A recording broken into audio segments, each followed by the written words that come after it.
Tanggapan Coach Fahri soal Hernando Ari pemain titipan.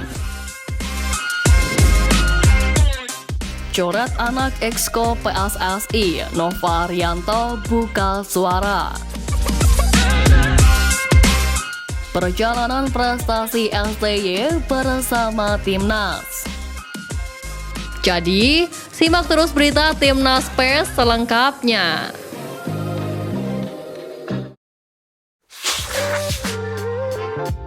Tanggapan Coach Fahri soal Hernando Ari pemain titipan. Baru-baru ini beredar potongan video Hernando Ari mengungkapkan praktik kecurangan di seleksi Timnas Indonesia U16 tingkat daerah. Pernyataan itu lantas viral di sosial media hingga nama pelatih Fahri Husaini pun ikut terbawa-bawa lantaran saat itu ia dipercayai PSSI untuk mengepalai seleksi pemain Timnas Indonesia U16. Hernando Ari pun membuat klarifikasi mengenai potongan videonya soal pemain titipan. Ternyata yang dimaksud Hernando adalah dirinya tidak lolos dalam seleksi daerah atau kota untuk Timnas U16 yang saat itu dinakodai oleh Coach Fahri Husaini.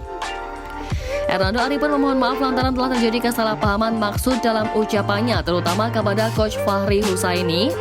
Hernando berharap kekeliruan ini dapat dipahami dan menjadi catatan bagi semua pihak, terutama bagi dirinya sendiri. Mengetahui anak didiknya membuat klarifikasi atas hal itu, Coach Fahri Husaini pun memberikan responsnya.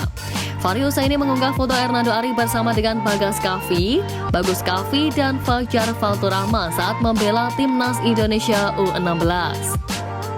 Terima kasih Hernando untuk klarifikasinya. Kalian semua adalah pilihan terbaik saya. Tulis Fahri Husaini dikutip dari akun Instagram @coachfahri Rabu kemarin. Hernando Ari yang dahulu diasuh bakatnya oleh Persebaya kini sudah tumbuh dewasa menjadi kiper handal. Selama Timnas Indonesia ditangani Sintayong, Hernando selalu menjadi pilihan utama. Ia berhasil menyingkirkan posisi seniornya Nadeo Argawinata sebagai kiper utama. Terbaru pun Hernando Ari berhasil membawa Timnas Indonesia lolos ke babak ketiga kualifikasi Piala Dunia 2026. Di mana sebelum itu pun di tingkat Timnas U23, Hernando juga sukses mengawal gawang skuad Garuda Muda sampai menjadi juara keempat Piala Asia U23. Coret anak Exco PSSI, Nova Arianto buka suara. PSSI menunjuk Stadion Manahan dan Stadion Sriwedari Solo sebagai venue pertandingan di ASEAN Cup U16 2024. Pelatih Timnas Indonesia U16 Nova Arianto sudah memilih 23 pemain untuk bertarung di ajang tersebut yang digelar pada 21 Juni sampai 4 Juli mendatang. Dari 23 pemain itu tidak ada nama anak kandung anggota Exco PSSI Eko Setiawan. Seperti diketahui anak Eko Setiawan yakni Fardan Ari Setiawan dipanggil untuk menjalani pemusatan latihan Timnas Indonesia U16. Fardan Arya Setiawan merupakan pemain asal klub Farmel Eastfield Football yang berposisi sebagai penyerang. Dipanggilnya Fardan Arya Setiawan ke Timnas Indonesia U16 membuat heboh dunia maya. Pasalnya isu pemain titipan pun dibicarakan karena Eko Setiawan merupakan petinggi di PSSI. Namun saat pengumuman akhir, Nova Arianto tidak memasukkan Fardan Ari Setiawan untuk membela Timnas Indonesia U16 dan sedikit memberikan jawabannya. Asisten pelatih Timnas Indonesia itu tidak mau memberikan komentar terkait pencoretan Fardan Ari Setiawan. Menurutnya saat ini ia lebih fokus dengan pemain-pemain yang sudah terpilih. Saya tidak perlu membahas pemain di luar 23 nama sekarang, kata Nova Arianto. Lebih lanjut, Nova Arianto menegaskan ia mempunyai alasan perihal pemilihan dari 23 pemain saat ini. Pria asal Semarang, Jawa Tengah itu melihat dari segi kualitas dari masing-masing pemain yang bersaing di Timnas Indonesia U16. Nova Arianto juga memanggil dua rekan Fardan Ari Setiawan ke Timnas Indonesia U16, yakni Jos Holong dan Muhammad Al-Ghazani yang membela Farmel Eastfield Football. Adapun Timnas Indonesia U16 tergabung ke dalam grup A ASEAN Cup U16 2024, di mana tim Merah Putih akan melawan Laos, Filipina, dan juga Singapura. perjalanan prestasi STY bersama Timnas.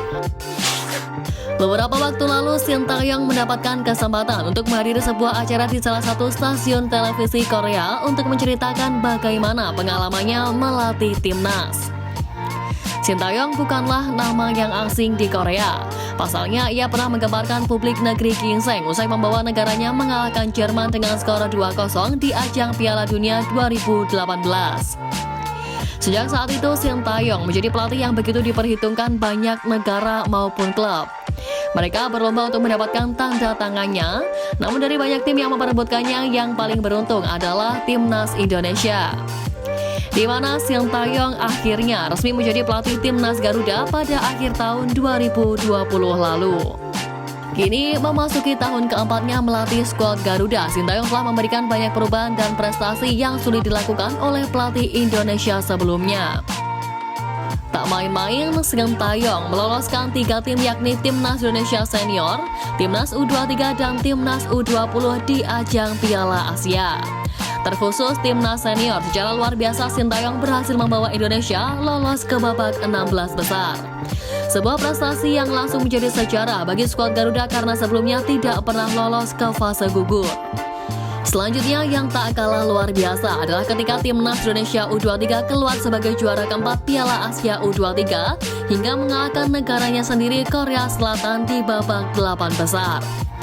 Terbaru, Sintayong pun kembali mencetak sejarah anyar untuk skuad Garuda setelah berhasil meloloskan Timnas Indonesia ke babak ketiga kualifikasi Piala Dunia 2026. Tak hanya lolos ke babak ketiga, keberhasilan tersebut juga memberi Timnas Indonesia jatah untuk tampil di Piala Asia yang akan digelar di Arab Saudi 2027 mendatang. Atas prestasi luar biasa yang ditunjukkan bersama Timnas Indonesia, Sintayong diundang oleh salah satu stasiun televisi di Korea. Pada kesempatan itu, Sintayong disuruh menceritakan pengalamannya saat melatih Timnas Indonesia. Indonesia mempunyai jumlah penduduk mencapai sekitar 270 juta orang, di mana 80%-nya merupakan penggemar sepak bola. 4 tahun ini, sepak bola Indonesia meningkat pesat, kata Sintayong. Perkataan Sintayong itu memang ada benarnya, karena fans Timnas Indonesia memang sangat mencintai pelatih berusia 53 tahun tersebut. Buktinya banyak yang berharap jika kontrak Sintayong diperpanjang oleh PSSI. Sebab di tangan Sintayong, nampak prestasi skuad Garuda berkembang pesat dan mampu bersaing di level yang lebih tinggi dari Asia Tenggara.